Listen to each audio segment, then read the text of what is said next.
ज्यांच्या घरामध्ये पाणी घुसलेलं आहे ते बाबा राजकारण करू नको, राजकारण करू नको, राजकारण नाही करायचं.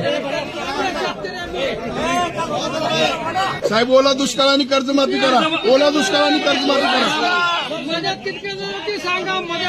टंचाई म्हणजेच दुष्काळ. ओला दुष्काळ करा, डिक्लेअर करा साहेब, ओला दुष्काळ करा. टंचाईच्या वेळी ज्या उपाययोजना आपण सगळ्या करतो याला टंचाईत समजून तशा प्रकारच्या सगळ्या उपाययोजना या ठिकाणी आम्ही लागू करणार आहोत आणि सगळी मदत आपण करणार आहोत. या ठिकाणी ज्यांच्या घरामध्ये पाणी घुसलेलं आहे ते बाबा राजकारण करू नको, राजकारण करू नको, राजकारण नाही करायचं.